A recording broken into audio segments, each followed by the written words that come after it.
여러분, 세상 살아보니 딱 하나 알겠더군요. 사람은 바뀌지 않는다는 거.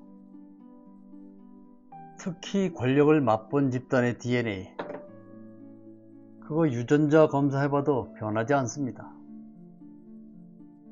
그런데 지금 우리 쪽 대형 유튜버들 대통령 팔아서 장사합니다. 대통령 의중 분석한다면서 검찰에게 칼자루를 다시 쥐어주자고 합니다. 정신 차려야 합니다.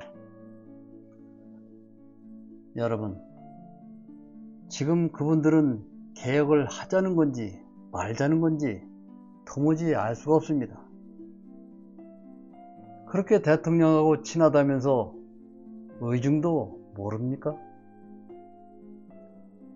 잘 나가는 한 기자는 이렇게 말합니다. 방송에 나와서는 뭐라는 줄 아십니까? 나도 유튜버들처럼 아무 말이나 막 했으면 좋겠다, 이러는 겁니다. 이게 무슨 기자입니까? 오늘은 나와서 이런 얘기를 하더군요. 대통령의 의중을 취재를 했습니다. 이런 말도 있고 저런 말도 있고 이러더라 저러더라. 그런데 결론은 모르겠다, 이러는 겁니다. 그러니 대통령이 직접 나와서 해결해야 한다고 합니다. 여러분, 참 답답한 이야기죠. 대통령은 이미 다 얘기했습니다. 알아듣지 못하는 사람들이 문제지요. 옛날 그 시퍼런 독재 시절에도 정치는 있었습니다. 그때 정치인들, 기자들 나쁜 짓 하다 걸리면 최소한 고개는 숙였어요. 양심을 속이고 사기를 쳐도 조금은 부끄러워하기도 했습니다. 부끄러움이라는 것을 알았단 말입니다. 그런데 지금은 어떻습니까? 뻔뻔함이 곧 실력인 세상이 됐습니다. 교묘하게 말장난하고 대통령 뜻이 이렇다 하면서 자기 실속 챙기는 분석가들, 예전에는 그런 사람들을 사기꾼이라고 불렀습니다. 부끄러운 줄 알아야 합니다. 이재명 대통령은 국가 수반입니다.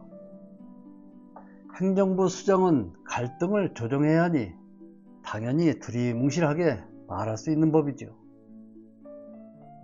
당에서 수기하고 정부는 수렴하라, 이건 정치적인 수사지 검찰한테 숨구멍 열어주라는 허가증이 아닙니다. 그런데 대중들에게 영향력이 크다는 사람들이 점쟁이처럼 앉아서 대통령이 보안수사권을 남기려는 것으로 보인다 라고 해석을 합니다. 그건 분석이 아니라 개혁의 동력을 흐리는 반개혁적 발언입니다. 유튜버라면 당당하게 자기의 소신을 밝혀야 합니다. 대통령 뒤에 숨어서 간을 보지 말고 내 생각은 이렇다 라고 말을 해야 한다는 말입니다. 70년 전 경찰 권한이 너무 크고 행패가 심해 말이 아니어서 검찰에 줬는데 괴물이 되었습니다. 그 검찰이 지금의 검찰 아닙니까? 지금 여도 야소입니다. 여대 야소입니다. 국민이 왜 이 압도적인 힘을 몰아줬겠습니까? 일단 뺏으라는 겁니다.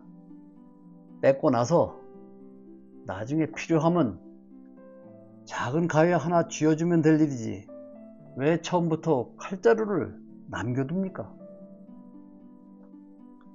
이렇게 중요한데 보안 수사권을 유지해주자?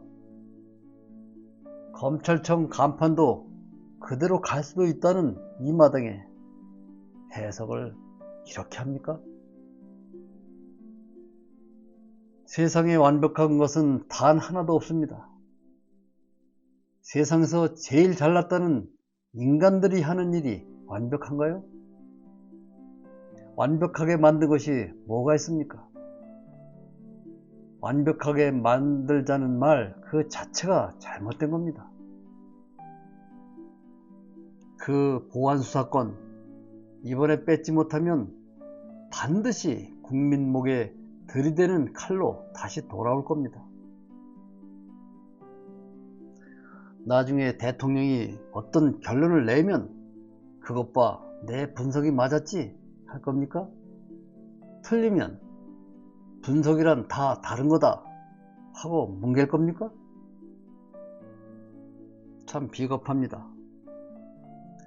정말로 대통령의 명령을 당장 실행하라는 최후 통첩으로 보고 당을 채찍질해야 할 사람들이 왜 욕먹기 싫어서 대통령 의중으로 포장합니까? 지금 민주당의 이 게으름을 누가 지적합니까? 개혁은 분석이 아니라 실행입니다.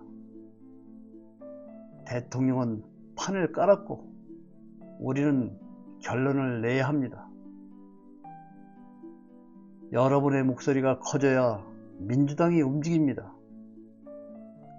언제 정치권이 민주당이 먼저 움직인 적 있습니까? 검찰개혁 이번에 못하면 다시는 기회가 없습니다.